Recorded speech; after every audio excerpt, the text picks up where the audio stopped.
On the far western coast of the continent, high atop a rocky promontory overlooking the Sunset Sea, sits Casterly Rock, ancestral seat of House Lannister. Below it lies Lannisport, one of the great cities of Westeros, a center for trade, culture, and the great Lannister fleet. There are a number of gold and silver mines in the Westerlands, making it the richest region in all of Westeros. One of the most productive mines lies beneath Casterly Rock itself, making House Lannister the wealthiest of all the noble houses. This allows House Lannister to finance many endeavors of other noble houses. Even the king himself has sought credit from Casterly Rock from time to time. We Lannisters claim our descent from the Andal invaders, and through the female bloodline, Lann the Clever. According to the legend, Lann, using only his wits, won Casterly Rock from the noble House of Casterly during the Age of Heroes. The Lannisters reigned as kings of the Rock for thousands of years, and worked to make it the envy of the rest of the Seven Kingdoms. Our time as kings ended, however, when Aegon Targaryen, otherwise known as Aegon the Conqueror, arrived in Westeros with his army. The last king of the Rock, King Loren Lannister, joined forces with King Mern Gardener, the king of the Reach. Together, with 60,000 men, they met the Targaryen host in open battle.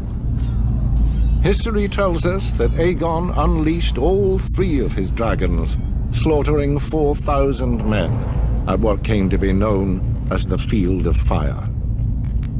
King Mern himself was burned alive that day, and House Gardener turned to ash with him.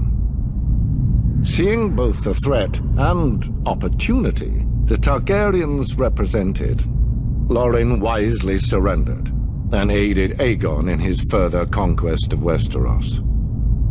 The Lannisters were thus appointed Lords Paramount of the Westerlands and Wardens of the West, titles we hold to this day.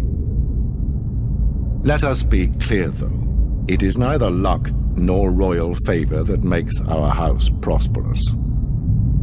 There have been times in our history where some have thought us weak, lazy, or opulent.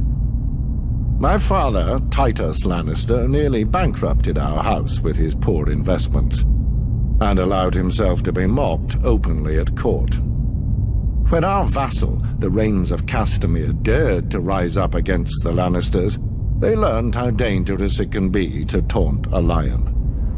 I, Tywin Lannister, led the assault on Castamere to put down this rebellion. I made an example of them, to anyone who doubts our might.